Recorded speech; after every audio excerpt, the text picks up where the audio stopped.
having to go to emergency rooms, why they can't breathe, you know, why they're getting Alzheimer's. This has been planned.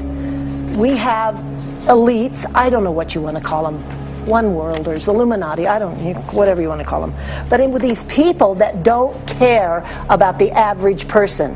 They only care about themselves, their greed, their power, and if they eliminate, you know, 2/3, 3/4 of us from the planet, so much for the better for them, because then they don't have so many people to have to herd around and worry about.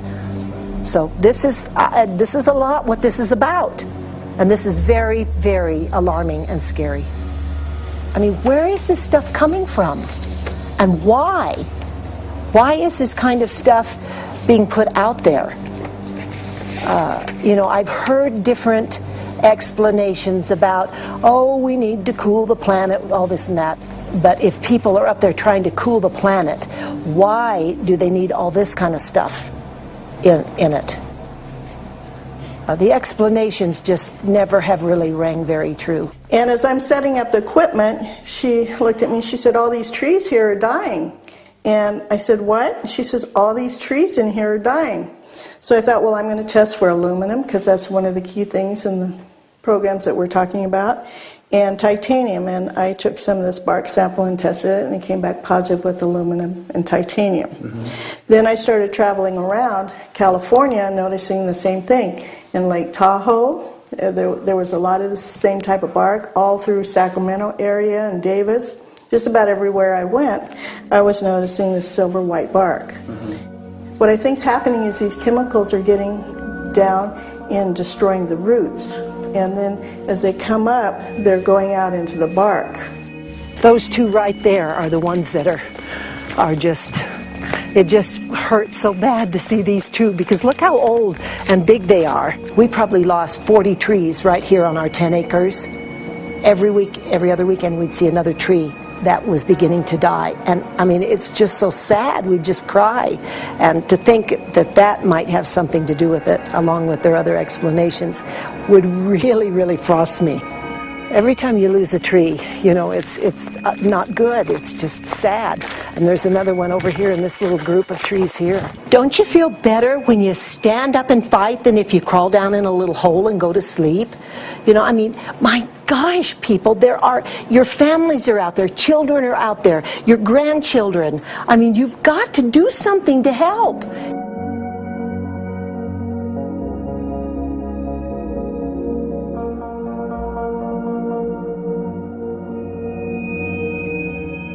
My greatest hope is to get people to question, and hey, if they don't wake up while we're there, I'm hoping to plant some seeds. We're going to the most beautiful place on the planet, Hawaii, to see what's going on, collect some data.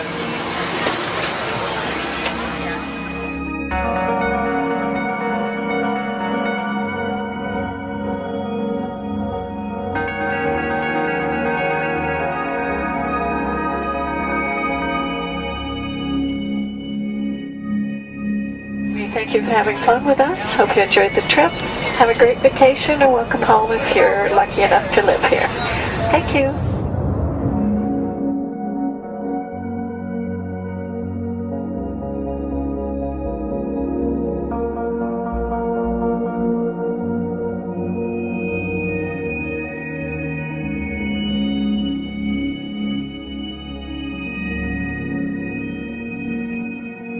The whole valley's off the grid, so it's either solar, wind, or generators.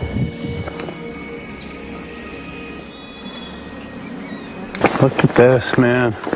Yeah, the mind can't even conceive of a dream of this. Right. Yeah, right. Even coming here, and one would never think, you know, in paradise that it's getting destroyed.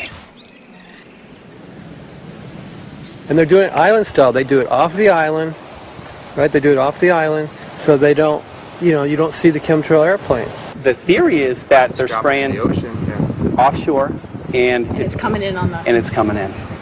Now these are coming from the west. They're also spraying on both sides today. A lot of this stuff is actually chemtrails coming this direction.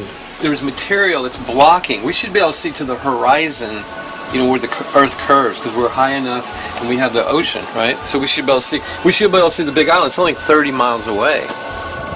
And you can see it's not a blue sky behind it. That's the key. It's all, you know, has that kind of weird looking blue, like silver blue I call it.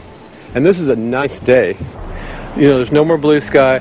The night we're gonna look at the stars at night. And it's like you'll see. You can count them. There's so few stars at night now. There should be hundreds of thousands of stars, and I can count the stars. There's like one here and one here and one planet here. It's like you might see some nights you'll see 100, some nights you'll see 10. This is what concerns me. This kind of stuff right here. It's just soft. Okay. This just comes right off this bark. That's not natural. For I've seen hundreds of thousands of coconuts, and I've never seen it falling apart like that. Look at this, you guys. I've never seen anything like this. I used to trim trees all the time on the Big Island. I've never seen anything like that. That's why I'm concerned. Not an easy task that you have here on the island. I could see the skepticism because it is so far beyond anybody's reality. It's amazing. It's just amazing to try to look through somebody else's eyes. Like my eyes, I can see this so it's like night and day, and other people it's just the illusion is just so deep. What do you think would happen if everybody awakened to what was going on and what the plans were of geoengineers? I think they'd have a revolution in Hawaii if people really understood what was going on. What's your concern for? I know that you love the land here. What's your concern about the chemtrails? Well, that we won't be able to live here and grow our own food, and that our health is going to be compromised. You think it already has been? Yes. And the thing is that they're doing it every day here, every day. So it's hammering, micro doses every day. And then, of course, it's getting in the environment, and of course, it's weakening the plants. And it takes a couple years for this to actually weaken the plant. So we are asking for GMO taro. We're asking for GMO papaya because we can't grow our natural seeds. We can't be sustainable. We can't truly, be here as God created us to be. So my friend convinced me to do a hair analysis on my daughter. So we went ahead and cut close to her scalp and got some really recently grown hair and sent it in. I was just sure that my daughter's hair was going to be so clean with the lifestyle that we live. And lo and behold, it came back and her levels were really high in aluminum. This is the chart here. This is the reference range, and this is where my daughter is. 23.1. Aluminum. The skies are covered with a white mist, and I look up at night anymore and I don't see the deep, dense stars that I used to, and I can't help but think this obviously has something to do with my daughter's health. I don't know where else these heavy metals are coming from. Yeah, I mean, look how old she is. Yeah. She's been isolated here. Here, and she's... Here. Anybody looking at the situation would be like, this is paradise.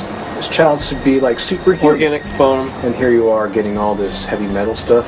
She has highest level aluminum on the chart. Never had a vaccine either. Folks, these people are playing God. They are playing God. They're manipulating the weather, and they're spraying stuff into the sky. They are trying to geo-engineer everything, including your plants and trees and your ocean. Well, tonight, we're just hoping that instead of not looking at it, you start looking into it, because I really believe from the bottom of my heart that we are in a real crisis. I really do. They are proposing dumping 10 to 20 million tons of aluminum into the upper atmosphere. What does aluminum do? It changes the pH of soils, which is toxic to plant life. Also, it's very toxic to human health. Are they doing it? Well, let me tell you about my experience and what we found. We have much evidence that not only suggests, but I believe prove that they are happening. Jeff, what's going on? And as I promised, we're joined right now by a very special guest, Michael J. Murphy, currently on location in Hawaii. He's working on a documentary film called What in the World Are They Spraying? Michael, welcome to the program. Great to speak with you today.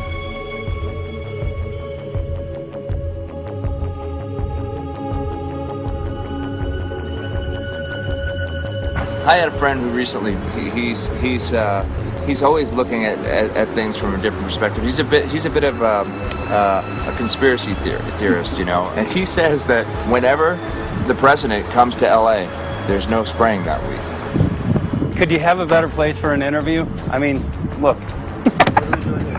Well, this is being done over our farms and over our things. So basically, they want to eliminate our ability to eat organic food, have clean water. So in some ways, it sounds to me like, and you know, again, it's just a projection, but it sounds to me like this is control.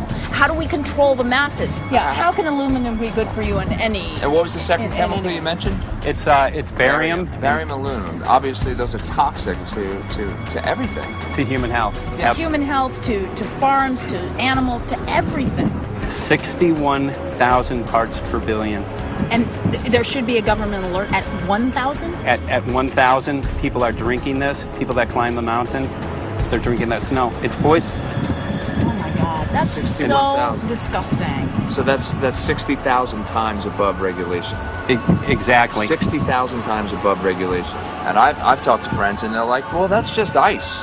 That's just condensation. And I'm like, you can talk to a second grader. Ice doesn't float in the sky and spread out that way, you know? You're not an expert, but you're a concerned citizen who said, wait a second. Who's actually doing the research. Yeah, you're doing the research, and that's what we need to do as Americans and say, you know what, I want to know what's going on. I want to know what the FDA is doing to my food. I want to know what the government's doing with my air, my water, and the soil. And, you know, it's just great what you're doing. And I just, my kudos to you for bringing light to this subject. Put all of the theories aside, just what geoengineers are proposing and what's being found is scary enough. So we can just address that. And I encourage more people to just step up and ask questions and do what he's doing. So thank you, Michael, very, very much. Aerosol spraying aluminum affects everywhere, and we have a beautiful tropical climate which I believe might be in jeopardy. So we wanted to not only come and bring the message of what people were finding around the world, but encourage people to test for the aluminum, strontium, barium. Essentially, I think it was an effective trip. I saw a lot of people here in Hawaii, in Maui, awake and not only curious but willing to look into this deeper, and that's my only hope. This is one of the boldest moves, I think, from Ed Griffin yet. This is the taboo topic that nobody's supposed to talk about, and that is aerosol spraying. Now, we've got tons of documented proof of errant aerosol spraying. It just blows my mind that the whole essence of humanity has always been to look up into the sky and ask why. Though there are no limitations, there's endless space, an endless universe. Now, in the 21st century, we're not allowed to do that. Anyone who looks up and sees the giant grids and the X's in the sky that weren't part of our existence until just a decade or two ago is somehow called a kook. And the people that are the best and biggest proponents for the revolution and for liberty, they don't want you to talk about it because you could discredit them. It seems to be an industry that's being built up to milk the taxpayers by undergoing some kind of a giant global spraying program to make all kinds of money on the project, and they don't seem to care really what effect it has. They're not trying to experiment to see if humans